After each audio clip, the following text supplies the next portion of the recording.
સમાચારમાં વાત હવે સુરતની કરીએ તો વધુ એક ડાયમંડ કંપનીનું ફૂલેકું. ડાયમટેક કંપનીનું 50 કરોડનું ફૂલેકું. કંપનીના ડાયરેક્ટર સહિત 3 લોકો સામે ફરિયાદ.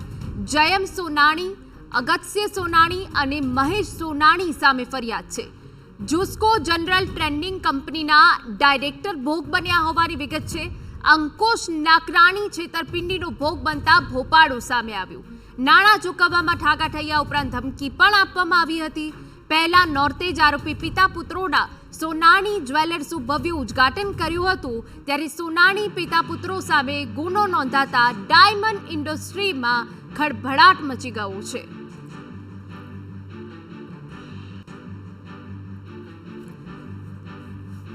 તો સુરતમાં વધુ એક ડાયમંડ કંપનીનું ફૂલેકું હોવાની વિગતો સામે આવી છે.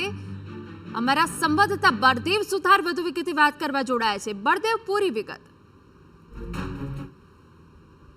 તો સુરત શહેરની અંદર અવારનવાર ઉઠમણાની જે ઘટનાઓ છે તે સતત સામે આવતી હોય છે, ત્યારે સુરતની લેબ્રોન ડાયમંડ એક જે કંપની છે તેનું એક ફૂંકેલું જે કરોડોમાં ફૂંક્યું હોવાની જે માહિતી સૂત્રો પાસેથી મળી રહી છે કે કંપનીના ડિરેક્ટરો સામે જે સીઆઈડી ક્રાઇમની અંદર ગુનો દાખલ કરવામાં આવ્યો છે, જેમાં જયમ સોનાણી અને તેના ભાઈ અત્યંત અને તેના પિતા મહેશ સામેની જે ફરિયાદ નોંધાઈ છે તેને લઈને હાલમાં હીરા બજાર માટે સૌથી મોટી ચોંકાવનારી વાત કહી શકાય, કારણ કે જુસ્કો જનરલ ટ્રેડિંગ કંપનીના ડાયરેક્ટરનો ભોગ બન્યા છે. અંકુશ નાકરાણી છેતરપિંડીનો જે ભોગ બન્યા છે.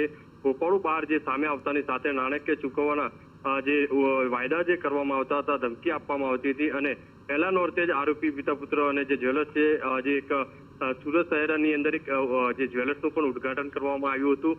હાલમાં તો સીઆઈડી ક્રાઇમની અંદર આ બાબતે જે ફરિયાદ નોંધાઈ છે, ત્યારે સીઆઈડી ક્રાઇમ દ્વારા આ બાબતે ઊંડાણપૂર્વક જે તપાસ છે તે શરૂ કરી છે.